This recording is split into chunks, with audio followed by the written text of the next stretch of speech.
معزز سامعین، السلام علیکم ورحمۃ اللہ وبرکاتہ۔ اللہ تعالی فرماتا ہے، یعنی مہاجرین اور انصار میں سے جنہوں نے اسلام لانے میں سبقت اور اولیت کا شرف حاصل کیا، اور وہ لوگ جنہوں نے نیکوکاری میں ان کی اتباع کی، اللہ ان سے خوش اور وہ اللہ سے خوش ہیں۔ اللہ نے ان کے لیے ایسے باغ تیار کر رکھے ہیں جن کے نیچے نہریں بہہ رہی ہیں، وہ ان میں ہمیشہ رہیں گے۔ یہ بڑی کامیابی ہے۔ صحابہ کرام کی جماعت میں مہاجرین اور انصار افضل ہیں، پھر انصار پر مہاجرین کو فضیلت حاصل ہے، اور مہاجرین پر عشرہ مبشرہ کو فضیلت حاصل ہے۔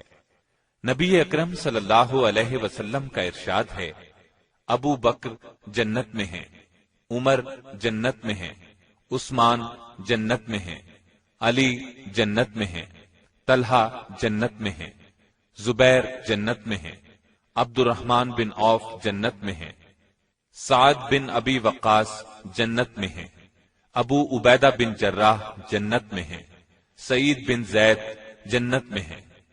اس حدیث کو ترمذی اور ابن ماجہ نے سیدنا عبد الرحمن بن عوف اور سیدنا سعید بن زید کے واسطے سے روایت کیا ہے۔ سیدنا طلحہ بن عبید اللہ کا حال سناتے ہیں، آپ ہمارے پیارے نبی صلی اللہ علیہ وسلم کے اس دنیا میں تشریف لانے کے کوئی 25 سال بعد پیدا ہوئے۔ جس وقت نبی صلی اللہ علیہ وسلم نے نبوت کا اعلان فرمایا، آپ اس وقت 15 سال کے تھے۔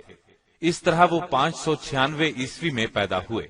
ماں باپ نے نام طلحہ رکھا، کنیت ابو محمد تھی، یہ ان کے بیٹے کے نام پر تھی۔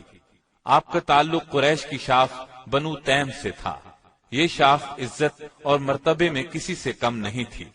باپ کا نام عبید اللہ تھا، آپ ابو بکر صدیق کے قریب رشتہ دار تھے۔ سلسلہ نسب آگے چل کر نبی صلی اللہ علیہ وسلم سے مل جاتا ہے۔ والد نے اسلام کا زمانہ نہیں پایا، والدہ کا نام صعبہ تھا، انہیں رسول اللہ کی صحابیہ بننے کا شرف حاصل ہے۔ لمبی عمر پائی اور سیدنا عثمان کے دور میں فوت ہوئیں۔ سیدنا طلحہ کے بچپن کے حالات کتابوں میں بہت کم ملتے ہیں۔ لکھنا پڑھنا جانتے تھے اور قریش کے ان چند گنے چنے لوگوں میں سے تھے جو نبوت کے وقت لکھے پڑھے تھے۔ جوانی کی عمر کو پہنچے تو باپ دادا کی تجارت کا پیشہ اختیار کیا، بچپن ہی میں یتیم ہو گئے تھے، اس لیے جوانی کی عمر کو پہنچتے ہی کاروبار کے سلسلے میں دوسرے ملکوں کا سفر شروع کر دیا۔ عمر کا 16واں سال تھا کہ آپ صلی اللہ علیہ وسلم نے نبوت کا اعلان فرمایا۔ اسلام لانے کے بارے میں خود فرماتے ہیں کہ جب نبی صلی اللہ علیہ وسلم نے لوگوں کو اسلام کی طرف بلانا شروع کیا تو میں اپنے کاروبار کے سلسلے میں ملک شام کے شہر بصرہ گیا ہوا تھا۔ وہاں ایک گرجے میں ایک عیسائی درویش کو دیکھا جو پوچھ رہا تھا کہ آج کل مکے سے کوئی شخص آیا ہوا ہے۔ میں فوراً اس کے نزدیک گیا اور کہا، میں مکے سے آیا ہوں۔ اس نے پوچھا، کیا احمد نبی ظاہر ہو چکے ہیں؟ میں نے کہا، کون احمد؟ اس نے کہا، احمد بن عبداللہ بن عبد المطلب۔ ہماری کتابوں کے مطابق یہی ان کے ظاہر ہونے کا زمانہ ہے، وہ دنیا میں آخری نبی ہوں گے۔ تم واپس جا کر فوراً اپنا ہاتھ ان کے ہاتھ میں دے دینا۔ میں بصرہ سے مکہ واپس آیا، لوگوں سے پوچھا، کیا میری غیر حاضری میں کوئی خاص واقعہ پیش آیا ہے؟ لوگوں نے بتایا، ہاں، محمد بن عبداللہ نے نبی ہونے کا دعویٰ کیا ہے اور ابو بکر نے ان کا دین قبول کر لیا ہے۔ میں یہ سن کر فوراً ابو بکر کے پاس گیا۔ میں نے ان سے پوچھا کہ کیا آپ نے محمد کا دین قبول کر لیا ہے؟ انہوں نے کہا، ہاں، وہ اللہ کے سچے نبی ہیں اور اللہ کے سچے دین کی طرف بلاتے ہیں، تم بھی ان کی دعوت قبول کر لو۔ میں نے عیسائی عالم سے جو کچھ سنا تھا انہیں بتایا، وہ بہت خوش ہوئے، پھر مجھے ساتھ لے کر نبی صلی اللہ علیہ وسلم کی خدمت میں حاضر ہوئے۔ میں نے آپ سے درخواست کی کہ اے اللہ کے نبی، مجھے اپنے دین میں داخل کر لیں۔ آپ یہ سن کر خوش ہوئے اور اس طرح میں بھی اسلام کی دولت سے مالا مال ہو گیا۔ آپ سب سے پہلے ایمان لانے والوں میں شامل ہیں۔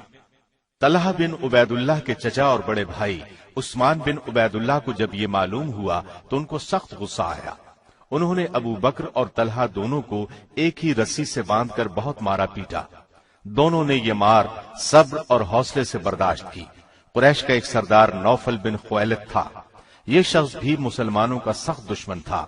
اس نے بھی ابو بکر صدیق اور طلحہ پر بڑے ظلم توڑے، لیکن یہ دونوں چٹان کی طرح اپنے دین پر قائم رہے. والدہ بھی شروع میں اسلام کے خلاف تھی. ان کو اسلام قبول کرنے کی خبر ہوئی تو بہت بگڑی، بہت سختی کی، لیکن بیٹے نے اسلام سے منہ نہ موڑا. اللہ کی شان، بعد میں والدہ خود مسلمان ہو گئیں اور نبی صلی اللہ علیہ وسلم کی خدمت میں حاضر ہو کر صحابیہ بننے کا شرف حاصل کیا. جب یہ کسی طرح اسلام چھوڑنے پر آمادہ نہ ہوئے تو ان کو ان کے حال پر چھوڑ دیا. تب طلحہ اپنے کاروبار میں پھر سے مشغول ہو گئے. ساتھ ہی نبی صلی اللہ علیہ وسلم کی خدمت میں بھی باقاعدگی سے حاضر ہونے لگے. نبوت کے 13ویں سال رسول اللہ نے مدینے کی طرف ہجرت فرمائی. ان دنوں سیدنا طلحہ اپنے تجارتی قافلے کے ساتھ شام کے سفر پر تھے. یہ شام سے واپس آ رہے تھے. راستے میں ان کی ملاقات نبی صلی اللہ علیہ وسلم سے ہو گئی. انہوں نے کچھ شامی کپڑے آپ اور ابو بکر صدیق کو پیش کیے اور بتایا کہ مدینے کے لوگ بہت بےتابی سے آپ کا انتظار کر رہے ہیں. پھر وہ مکے کی طرف روانہ ہو گئے اور نبی صلی اللہ علیہ وسلم نے مدینے کی طرف اپنا سفر جاری رکھا.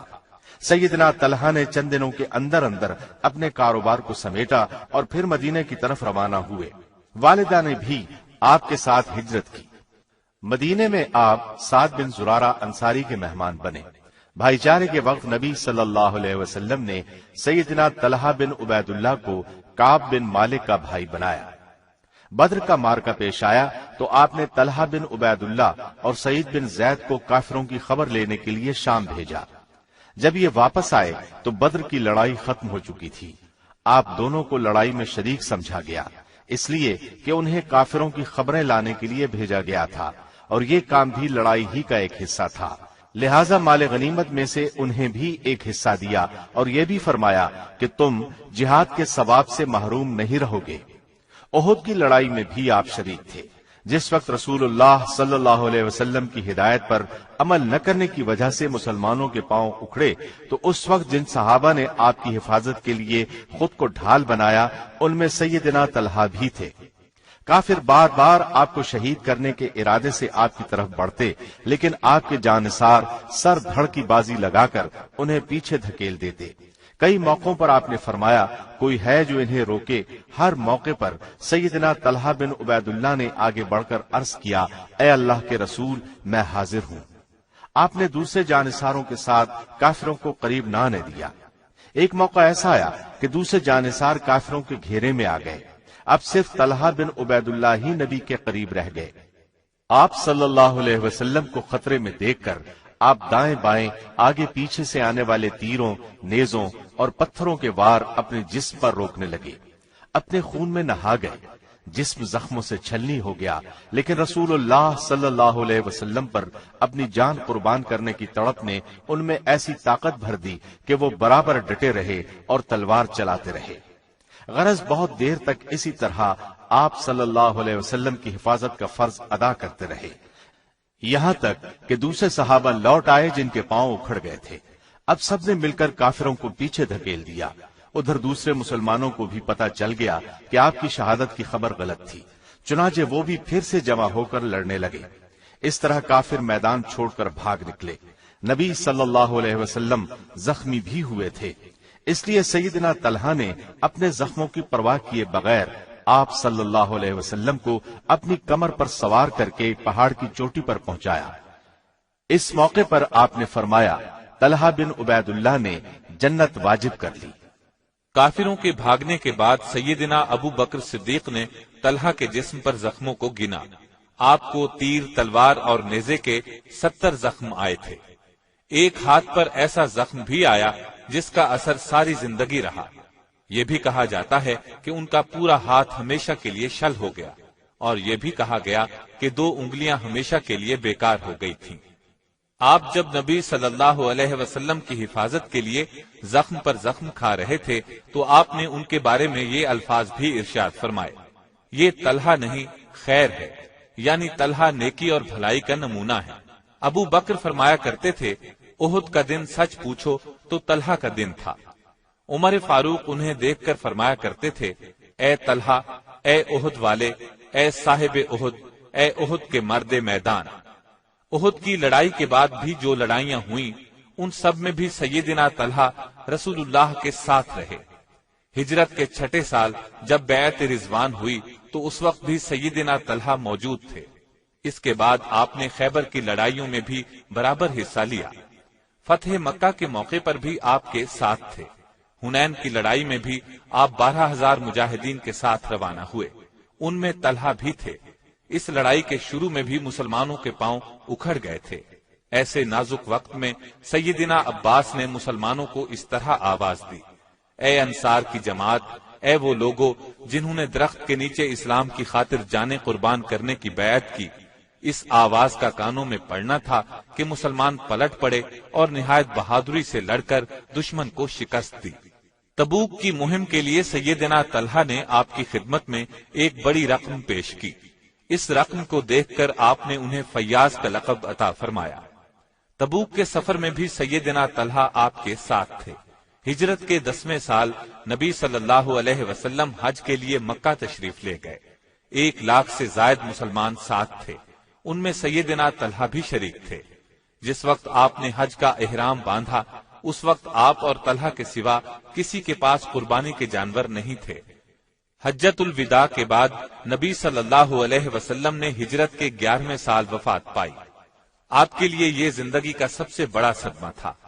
ابو بکر صدیق رضی اللہ عنہ اپنی خلافت کے زمانے میں ان سے بڑے بڑے کاموں میں مشورے لیتے رہے۔ 2.25 سال کی خلافت کے بعد ابو بکر صدیق کا انتقال ہوا اور ان کی وصیت کے مطابق سیدنا عمر فاروق خلیفہ بنے تو طلحہ دل و جان سے ان کے حامی اور مددگار رہے۔ سیدنا عمر ان کا حد درجے احترام کرتے، انہیں اپنی مجلس شورا میں شامل کیا، ان کے مشوروں کی ہمیشہ قدر کی۔ شہادت سے پہلے عمر رضی اللہ عنہ نے خلافت کے لیے جو 6 نام دیے تھے ان میں سیدنا طلحہ کا نام بھی شامل تھا۔ سیدنا عثمان کی خلافت پر مسلمانوں کا اتفاق ہو گیا۔ سیدنا طلحہ ان کے دور میں مدینے ہی میں رہے۔ سیدنا عثمان رضی اللہ عنہ کے بعد سیدنا علی رضی اللہ عنہ خلیفہ بنے۔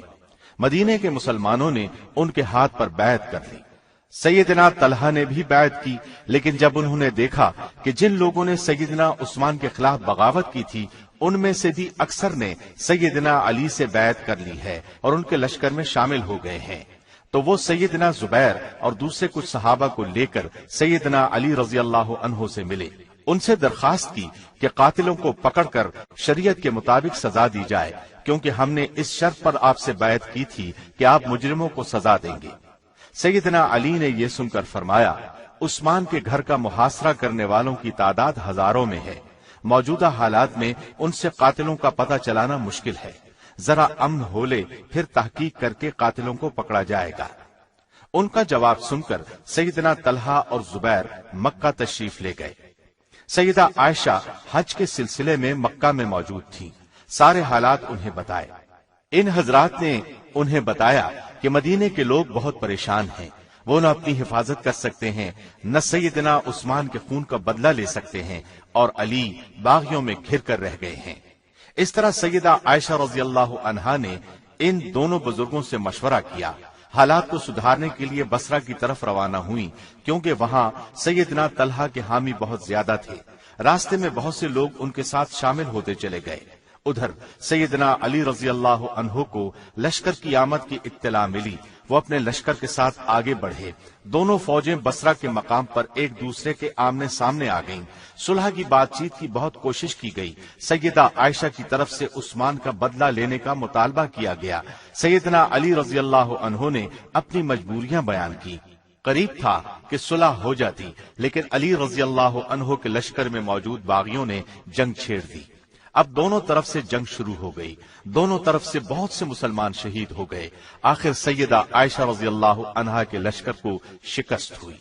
اس وقت تک انہیں محسوس ہو چکا تھا کہ لڑائی سازشیوں کی سازش سے شروع ہوئی تھی، چنانچہ انہوں نے مسلمانوں سے کہا، میرے بچوں، یہ لڑائی غلط فہمی کی وجہ سے ہوئی۔ اس لڑائی میں چونکہ سیدہ عائشہ اونٹ پر سوار تھیں، اس لیے یہ جنگ جمل کے نام سے مشہور ہوئی۔ لڑائی شروع ہونے سے پہلے سیدنا علی رضی اللہ عنہ گھوڑے پر بیٹھ کر میدان میں آئے اور سیدنا زبیر کو رسول اللہ صلی اللہ علیہ وسلم کی ایک پیش گوئی یاد دلائی۔ آپ نے اس وقت کچھ اس طرح کے الفاظ فرمائے تھے، اے زبیر تم علی کے مقابلے پر آؤ گے، اس وقت تم غلطی پر ہوگے۔ ان الفاظ کو یاد کر کے سیدنا زبیر لڑائی کے میدان سے ہٹ آئے۔ انہیں اس طرح دیکھ کر سیدنا طلحہ نے بھی میدان سے نکلنا چاہا، چنانچہ اگلی صفوں سے نکل کر پچھلی صفوں میں چلے آئے۔ اس موقع پر اپنے ہی لشکر کی طرف سے ایک زہریلا تیر آیا، تیر آپ کے پاؤں میں چبھ گیا، آپ اس تیر کے لگنے سے شہید ہو گئے۔ کہا جاتا ہے کہ اس لڑائی میں سب سے پہلے سیدنا طلحہ ہی شہید ہوئے، اور ظاہر ہے اس وقت تک جنگ شروع نہیں ہوئی تھی، لہٰذا یہ تیر ان کے کسی مخالف نے چھوڑا تھا۔ علی رضی اللہ عنہ کو طلحہ رضی اللہ عنہ کی شہادت کی خبر ملی تو انہیں بہت صدمہ ہوا۔ آپ کی شہادت کا واقعہ 10 جمادی الاول 36 ہجری میں پیش آیا۔ اس وقت ان کی عمر 64 سال تھی۔ آپ کا قد درمیانے سے قدرے چھوٹا، چہرے کا رنگ سرخ و سفید، بدن خوب بھرا ہوا، سینہ چوڑا تھا۔ ذریعہ آمدنی تجارت تھا، حجاز کے بڑے تاجروں میں شمار ہوتا تھا۔ اپنی دولت اللہ کے راستے میں لٹاتے رہتے، جس قدر وہ اپنا مال اللہ کے راستے میں لٹاتے تھے، اللہ تعالیٰ آپ کو اس سے کہیں زیادہ مال عطا کرتا تھا۔ یہی وجہ تھی کہ اپنے پیچھے لاکھوں دینار اور ایک بڑی جائیداد چھوڑی۔ آپ کے دسترخوان پر 20 لوگ کھانا کھاتے تھے۔ مختلف اوقات میں کئی شادیاں کی، 4 لڑکیاں اور 11 لڑکے پیدا ہوئے۔ آپ کے سب سے بڑے بیٹے محمد کو نبی صلی اللہ علیہ وسلم کا صحابی بننے کا شرف حاصل ہوا۔ محمد بن طلحہ بہت عبادت گزار تھے، انہوں نے بھی اپنے والد کے ساتھ جنگ جمل میں شہادت پائی۔ سیدنا طلحہ بہت پاکیزہ اخلاق والے تھے، دیانت دار اور سخی تھے، شجاعت تو گویا ان کی گھٹی میں پڑی ہوئی تھی۔ صلہ رحمی کرتے تھے، بہت زیادہ مہمان نواز تھے، نبی صلی اللہ علیہ وسلم کے بہت قریبی ساتھی تھے۔ کثرت سے آپ کی باتیں سنی، لیکن حدیث نقل کرنے میں حد درجے احتیاط سے کام لیتے تھے۔ یہی وجہ ہے کہ کتب احادیث میں ان سے روایت کی گئی احادیث بہت کم ملتی ہیں۔ اس وقت تک کوئی حدیث بیان نہیں کرتے تھے جب تک ایک ایک لفظ کے بارے میں یقین نہیں ہوتا تھا۔ ایک بار ایک دیہاتی ان کی موجودگی میں رسول اللہ کی خدمت میں حاضر ہوا، اس نے آپ سے دین کے بارے میں کئی باتیں پوچھی۔ فرماتے ہیں اس دیہاتی کے بال بکھرے ہوئے تھے، وہ اسلام کے بارے میں پوچھ رہا تھا۔ آپ نے فرمایا دن رات میں 5 نمازیں پڑھنا ہر مسلمان پر فرض ہے۔ اس نے پوچھا کیا اس کے علاوہ بھی کچھ نمازیں میرے ذمے ہیں؟ آپ نے فرمایا تجھ پر اور کوئی نماز فرض نہیں، ہاں اپنی طرف سے پڑھنا چاہو تو پڑھ سکتے ہو، یعنی نفل نمازیں۔ پھر اس نے روزے کے بارے میں پوچھا، میرے ذمے کیا ہے؟ آپ نے فرمایا فقط 30، اگر تو اپنی طرف سے رکھنا چاہے تو رکھ سکتا ہے، یعنی نفلی روزے۔ پھر نبی صلی اللہ علیہ وسلم نے اس سے زکوٰۃ کا ذکر کیا۔ اس نے پھر کہا اس کے علاوہ بھی کچھ دینا میرے ذمے ہے؟ آپ نے فرمایا نہیں، کچھ نہیں، لیکن اگر تو اپنی طرف سے کچھ دینا چاہے تو دے سکتا ہے۔ اس کے بعد آپ نے اسے دین کی کچھ اور باتیں بتائیں۔ جب وہ اٹھ کر جانے لگا تو اس نے کہا میں اللہ کی قسم اس سے زیادہ کچھ نہیں کروں گا۔ آپ نے فرمایا اگر اس نے سچ کہا تو یہ کامیاب ہو گیا۔ آپ بہت سمجھدار تھے، پوری طرح جوان نہیں ہوئے تھے کہ نبی صلی اللہ علیہ وسلم نے نبوت کا اعلان فرمایا، لوگوں کو رازداری سے اسلام کی طرف بلانا شروع کیا۔ آپ تک اسلام کی دعوت پہنچی تو فوراً قبول کر لی۔ باپ دادا کے مذہب پر واپس لانے کے لیے ان پر بہت سختی کی گئی، لیکن انہوں نے تمام سختیاں بہت صبر اور حوصلے سے برداشت کی، لیکن اللہ کے سچے دین کو کسی صورت چھوڑنے پر تیار نہ ہوئے۔ اسلام لانے کے بعد ان کی خوبیاں نکھر کر سامنے آئیں، یہاں تک کہ نبی صلی اللہ علیہ وسلم نے آپ کو خیر کا لقب عطا فرمایا۔ بہادر اور دلیر ہونے کے ساتھ آپ بہت سخی بھی تھے۔ ایک پہاڑ کے دامن میں ایک کنواں مسلمانوں کے لیے خریدا اور لوگوں کو کھانا کھلایا۔ اس پر نبی صلی اللہ علیہ وسلم نے خوش ہو کر فرمایا اے طلحہ بے شک تم بڑے فیاض ہو۔ سیدنا عمر رضی اللہ عنہ نے اپنی شہادت سے پہلے جن 6 صحابہ کے نام حکومت کے لیے تجویز فرمائے ان میں آپ کا نام بھی تھا، لیکن آپ نے اپنا حق سیدنا عثمان رضی اللہ عنہ کے لیے چھوڑ دیا۔ اللہ کی ان پر بے شمار رحمتیں ہوں۔ Thanks for watching. Don't forget to like, comment, share and subscribe to